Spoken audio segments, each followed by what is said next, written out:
yuk. Oke, ini saya ingin coba buat minyak sirih dengan sistem terbuka. Biasanya kita buat minyak sirih dengan sistem tertutup. Nah, bisa menggunakan daun batang ya dari pohon serai.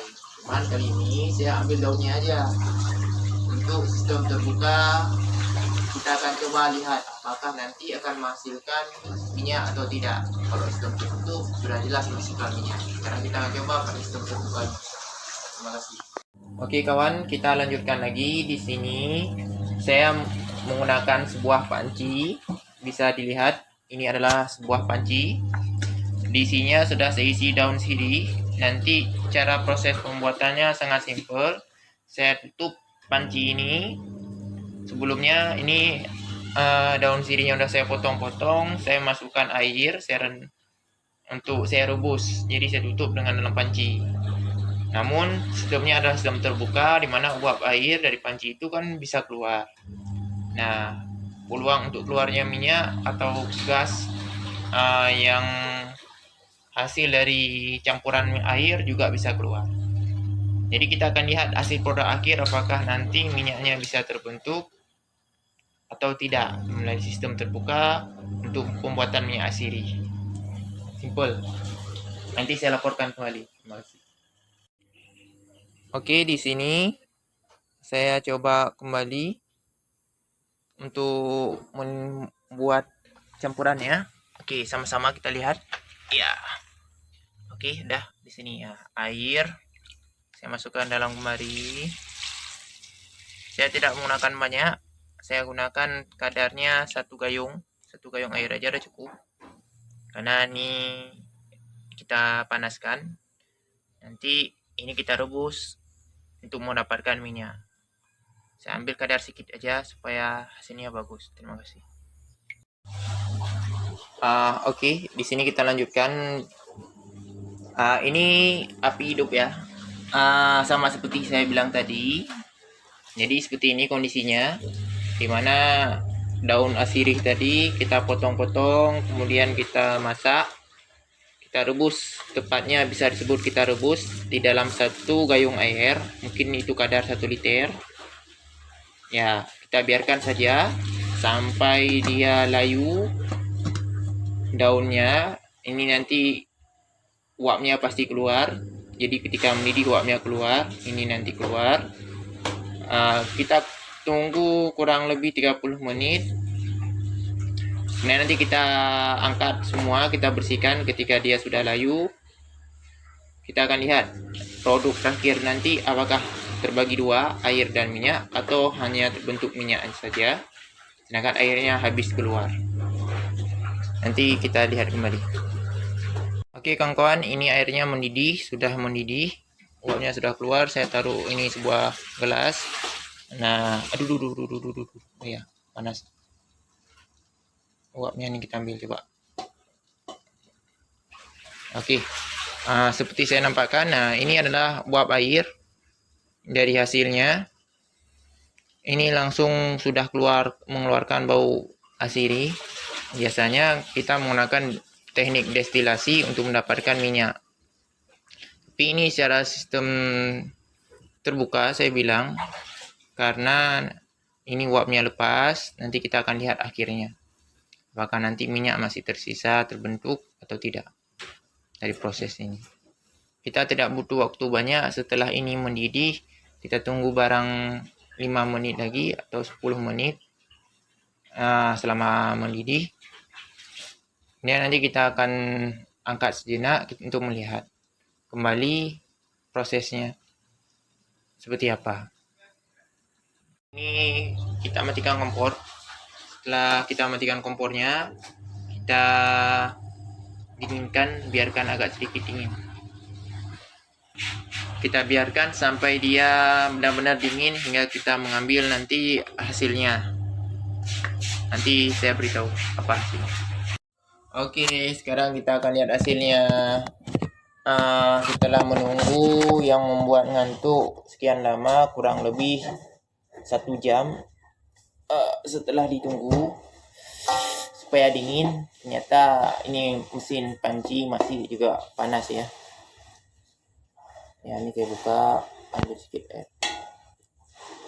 Kita akan pisahkan sekarang, dimana kita akan mengambil daunnya untuk kita buang, dan kita lihat sisa campuran tadi dari pemanasan di uapnya, endapannya. Kita akan lihat. Sekarang kita ambil, kita pisah. Ya, ini masih panas. Saya berharap kita membukanya ketika sudah dingin. Jadi sudah kurang lebih 1,5 jam atau 1 jam ini masih panas ya, karena mungkin saya tutup pancinya. Saya tutup supaya minyaknya nggak hilang. Kenapa harus saya tutup? Perlu kita ketahui bahwa berat jenis air dengan minyak itu lebih ringan minyak, sehingga minyak posisinya di atas. Karena minyak lebih ringan daripada air, kemungkinan dia dihasilkan melalui proses uap lebih dulu. Jadi minyak itu lebih dulu panas. Jadi dia minyak lebih dulu panas baru air. Jadi minyak lebih dulu kita dapat. Jadi saya khawatir kalau nggak saya tutup dengan panci, minyaknya hilang. Nanti kita akan lihat terpisah. Kalau ada 2 larutan yang terpisah, berarti benar dapat menghasilkan minyak, walaupun sistemnya tidak terisolasi. Ya, jadi dapat menghasilkan minyak. Kalau minyaknya itu posisinya nanti di atas, sedangkan air itu di bawah, karena berat jenis minyak lebih ringan dibandingkan minyak jenis air. Ini masih uap panas ya, terlihat jelas. Saya tidak sabar untuk menunggu dingin, saya ambil, saya pisahkan. Kita akan lihat airnya tadi. Kita akan lihat larutannya, apakah larutan tadi hasilnya ada 2 zat atau tidak. Jelas ini masih bercampur dan masih mengeluarkan aroma sirih.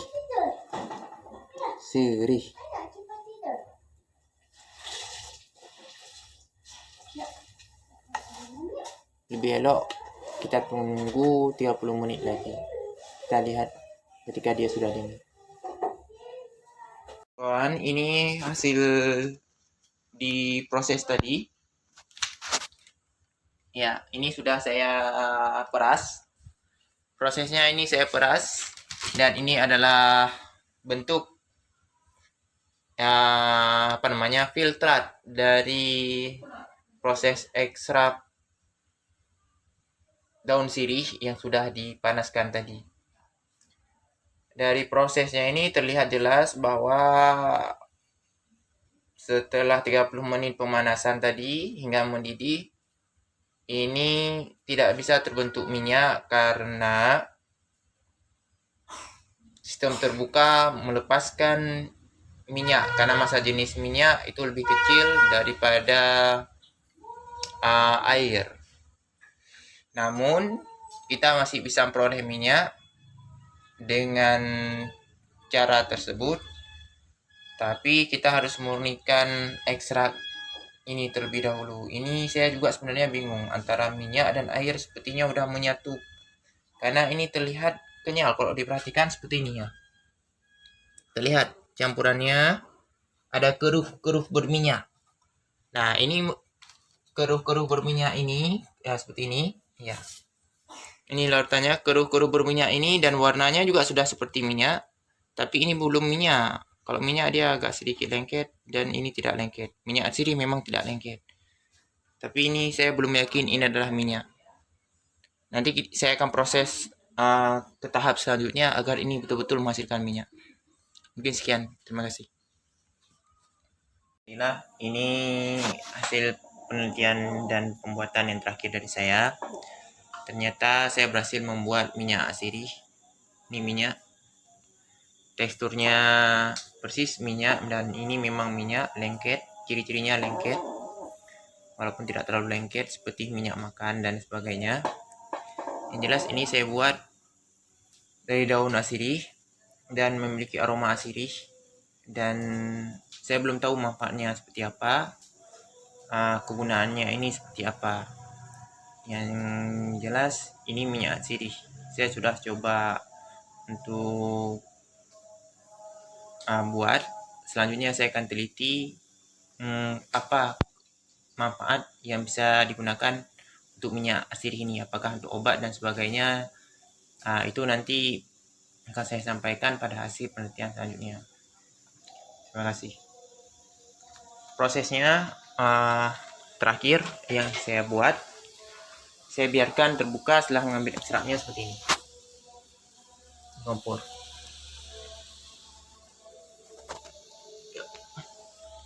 Jadi saya tunggu tadi saya jeda pagi hari, malamnya saya lanjutkan.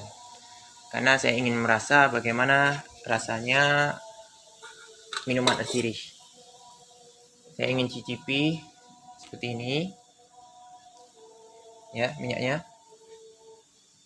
Karena tadi bulan puasa, jadi saya tidak bisa mencicipi. Jadi saya ingin cicipi rasanya rasa sirih.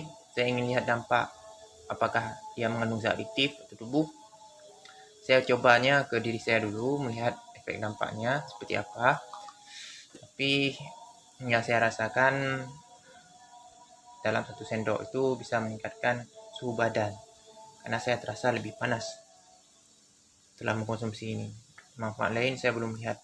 Terima kasih. Assalamualaikum warahmatullahi wabarakatuh. Tunggu hasil penelitian selanjutnya ke manfaat minyak sirih yang telah saya buat. Produk menyatakan berhasil. Dan masih banyak produk yang ini saya buat.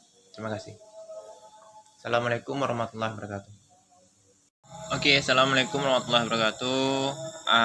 Ini hasil penelitian dari minyak sirih yang saya buat. Saya melihat dari eksperimen selama 2 hari saya lakukan pada anak saya yang berumur 1,5 tahun, karena dia punya kebiasaan bintik-bintik merah di seluruh tubuhnya.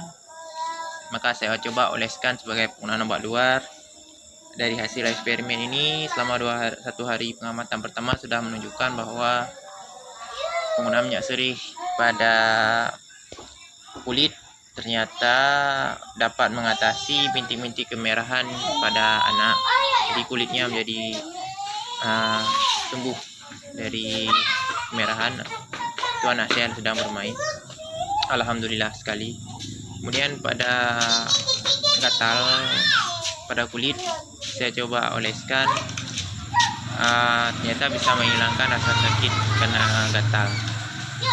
Itu hasil eksperimen selama 2 hari. Kemudian saya gunakan juga untuk diri saya. Saya ingin meningkatkan, ternyata dapat meningkatkan stamina, khususnya dalam hubungan suami istri. Itu kenyataan yang saya dapat setelah mengkonsumsi 2 sendok minyak sirih yang saya buat. Terima kasih. Itu aja laporan yang saya dapatkan dari 2 hari eksperimen ini. Saya rasa cukup. Assalamualaikum warahmatullahi wabarakatuh. Semoga bermanfaat untuk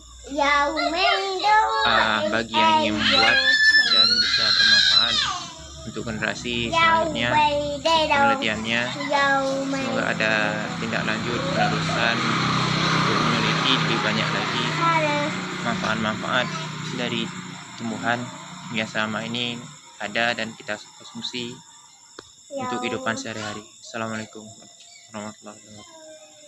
Assalamualaikum.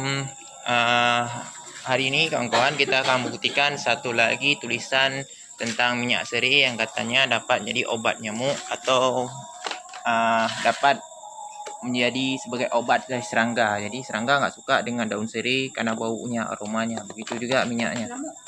Ini minyak kemarin yang saya buat adalah minyak sirih. Sekarang kita akan buktikan. Saya duduk di luar bersama dengan keluarga, ada anak dan istri. Yang anak saya sudah saya oleskan, istri saya nggak suka dengan baunya, jadi nggak mau dioleskan. Sekarang saya oleskan di kulit saya. Di luar rumah itu banyak nyamuk. Saya yang buktikan, betul nggak di tulisan itu bahwa aroma dengan menggunakan minyak sirih ini kita nggak digigit nyamuk.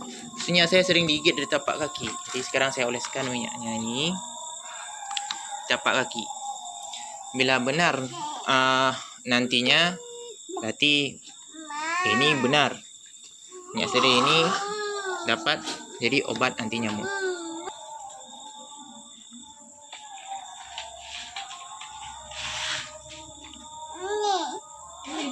Nanti aku udah bisa buat sendiri. Kalau di IC kan banyak nyamuk. Aku buat ini nanti. Oh, nggak usah beli namanya apa namanya? Baygon atau apa namanya tuh? Yang saset itu apa namanya? Autan dan jenisnya itu nggak usah lagi aku beli. Coba kita cek itu nggak digigit nyamuk. Lah pakai ini dah. Sekarang udah aku taruh. Sekarang aku ingin lihat buktinya. Itu nggak digigit nyamuk. Oke kawan-kawan, ini bisa dibu lihat tangan saya sudah ada satu nyamuk yang menggigit. Ini tidak saya gunakan minyak serai. Oh, nyamuknya ada menggigit. Berarti di sini dari tadi banyak nyamuk. Nyamuknya menghindar tapak kaki dan dari kaki bawah juga ada nyamuk tapi tidak menggigit. Oke, sekarang lihat di tangan sebelahnya lagi. Dari tadi saya lihat ini setelah saya kasih minyak serai nggak digigit nyamuk. Anak saya juga tidak digigit nyamuk. Istri saya nggak pakai, itu digigit nyamuk, khususnya tapak kakinya sehingga dia nutup. Berarti benar bahwa khasiat dari minyak serai ini, minyak serai itu apa namanya, dapat menghindarkan kita dari yang namanya gangguan nyamuk. Jadi ini sudah dibuktikan bahwa benar nyamuk tidak suka dengan aroma daun serai. Buktinya saya duduk 10 menit tidak digigit nyamuk di tempat-tempat yang sudah saya oleskan minyak serai ini. Di tapak kaki dan tangan kiri. Tangan kanan digigit nyamuk. Ini buktinya ada darahnya. Nah, ini saya bunuh tadi. Ini tidak saya oleskan minyak gigit nyamuk. Menandakan bahwa minyak ini membuat nyamuk jauh atau karena aromanya nyamuk tidak suka. Jadi demikian laporannya. Terima kasih sudah melihat video ini. Kalau suka silahkan dibagikan sebagai pengetahuan yang bermanfaat untuk generasi dimanapun berada. Assalamualaikum warahmatullahi wabarakatuh. Terima kasih.